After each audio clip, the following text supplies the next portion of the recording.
About these tantrums and the value of them. Low amplitude work for me is something that is an easy sell for me to just keep in a program, so I know that we're getting, especially netball, good foot, Achilles, calf correspondence, some good amplitude work, some good muscle tension, good load in our tendons, and it's a really nice and safe way. Most people feel pretty good doing it. I've already spoken about this sport specificity paradox. When we're talking low amplitude, trying to understand, well, how much have they actually done? Even though I said it's a great thing, too much of a good thing is also going to hurt you. So basketball to an extent, but mainly netball is a really big one where this bouncing attitude just occurs day in, day out on court. So picking how much volume we actually do is quite important. Basic pogo sequences, basic skipping. People kind of get real fancy with all this pogo, single leg hopping and stuff. Skipping rope's a fantastic way to do it. Very simple, good tempoing, good timing. And then Polish or amplitude boxes. So we can have nice little assisted numbers, nice and simple. Always nice with an assisted one here for youth or people that are probably inexperienced with being able to pick up the toe. By having it deloaded, you can get a bit more height, far easier to coach to get them to lift their toes up. One of our young basketballers that's graduated into the big leagues. She's having a great time. But very simple, having a guide on where they're jumping to. Again, low amplitude here, like I said, for our archetypes. Bigs, these are really good ones where it's lateral movement. They can put a lot of force into the ground, but they're not going too high. Again, we can start to do some alternating work, mixing it up, get them think about timing, tempo. Loading, you can see in this case he's very stiff, so if I'm coaching him, talking around tempoing it a little bit more, being more relaxed in the way he's doing it, it's quite jolty in the way he's doing it. And then here, one of our long distance runners, bare feet. She's a little bit stiff in the upper arm as well, but very smooth in her movement. Again, backwards movements now, changing the angles. Very simple, nice and smooth here, good movement. Using one of our V boxes, again, just changing the loading patterning, changing the angle of approach on the foot. As you can imagine, if I'm working with a tennis player, we've all seen those classic positions where they're out here and their feet are almost right angles to their shin. We can also add a little bit of resistance to create a bit more ground reaction force. Nice and simple. Start to change our surface. So we've got our air track there, we've got sand pit options. You can go from hard surface onto turf. Nice and simple loading option overhead. We can now elongate that torso, a little bit more challenging from rib to pelvis integration. This slide is a big slide, but you can see a plethora of options. It's really, when it comes to low amplitude, it's variety, variety, variety. I've got no issue with that varying multiple times a week, multiple times a program, and advancing. We don't necessarily have to make huge gains. We don't need to add huge loads. It's about keeping this, I suppose, library of movement patterning around that lower limb, forward, backward, laterally, up, down, everything nice and low. And we can afford to go with it because if you overshoot on a low amplitude, they're not going to suddenly pull up with shin splints. It's not like your higher amplitude work or depth jumps or something like that sneak up on you. It's a really good way to gauge tolerance. So high amplitude. So if we give a quick history of the old plyometric side of things, Yuri Verkhoshansky, father of plyometrics, is his nickname, what most people refer to, or where it was really discovered. Ultimately, he was a jumps coach in the darks of Russia where it gets very bloody cold. Often they could not train on track because of how cold it is. They didn't have the beautiful indoor setups that we currently have. So he used to go into the change rooms and work out, well, how can I actually overload my athletes? And effectively started looking at, well, how can we actually drop them into these positions that they're getting in jumps? We don't have the run up, so can we mimic that run up by actually sending them off something quite high? So the first thing he did is did a little paper, 1968, are depth jumps useful? So he did this study where effectively did a squat jump, which is one Counter movement jump, which is 2, which we've already had a bit of a look at in our eccentric utilization ratio, but then added a depth jump. So depth jump versus drop jump, for those playing at home, depth jump, we're going for maximum height. Drop jump, quickest contact time.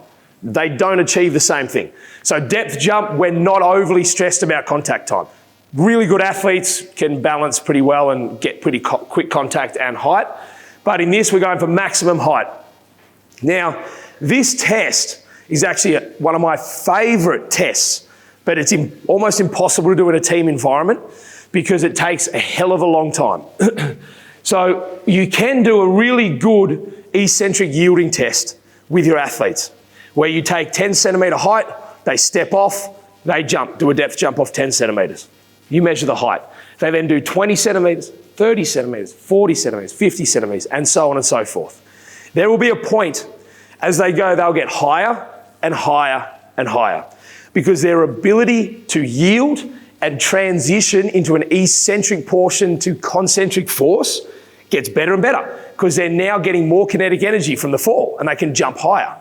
There'll then be a point where they jump lower, where the height or that eccentric yielding succumbs their ability to actually harness it and use it. And it's a really good test because you can then group athletes to 30 centimetre group, 40 centimetre group, 50 centimetre group, those sort of distances where they start to lose the ability to have that eccentric yielding. And it's a really powerful test. It just takes a bloody long time and you build up a hell of a lot of height. You've got to do proper rest periods when you're doing it.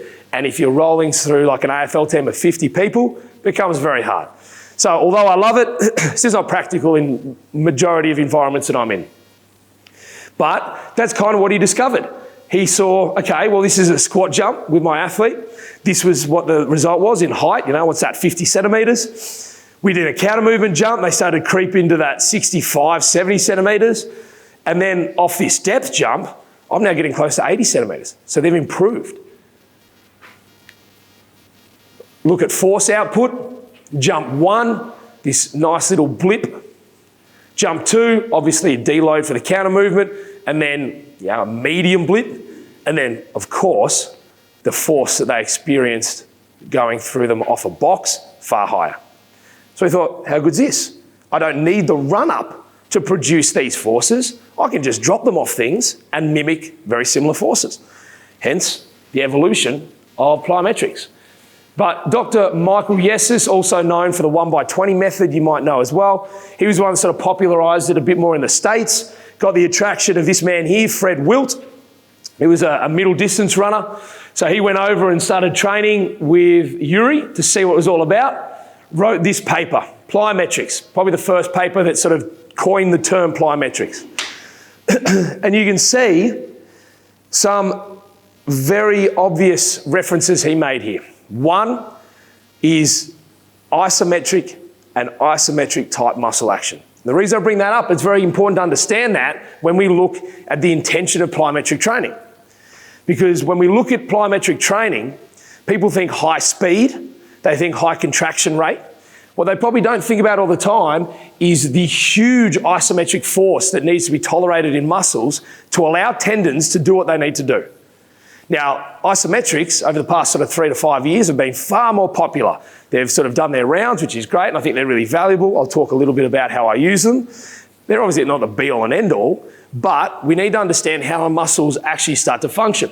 So in the most used clip of any strength and conditioning coach when they give presentation on running, we've got the man himself, Mr. Bolt.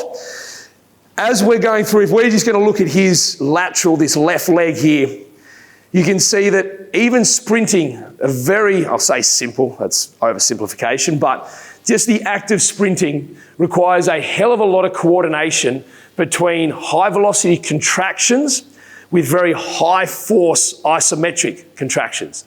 As he strikes, the only way that he can continue the projection he has is for his tendons to have 2 solid anchor points. One is bone. That's an easy one. Bone doesn't move until you tear your tendon out of it. The other is muscle. So if we talk Achilles as an example, as he foot strikes, it's pulling off plantar fascia / calcaneal section, nice and tough. but then it's pulling on your calf. And if that calf is not isometrically holding as an anchor, that Achilles cannot elongate ever so slightly to produce the elastic energy that it needs to be plyometric or to propel him. Now, when we're looking at even something simple like a sled push, if you notice an athlete heel drop, straight away, that's a red flag. So you don't have the tensioned ability to hold your heel in an elevated position. Now you're going to try and put 7 times body weight through it as you land and expect your calf to hold and let your Achilles do what it needs to do. So looking at how muscles work from an isometric standpoint is very powerful for us in our plyometric training, because it now starts to show you just how much load goes through the tendon, and then that isometric load goes through the muscle. i.e., when I do RDLs, I get very sore in my hamstrings, lots of eccentric contraction and concentric contraction. If you have people pulling up very sore in muscle bellies after plyometric training, chances are you have pushed them too hard, because you have put them through a lot of eccentric load. If my muscle is going through a lot of eccentric load and range during plyometrics, it means I've already failed. If you're pulling up 3 days later with tendon soreness, that's better to an extent, but that's also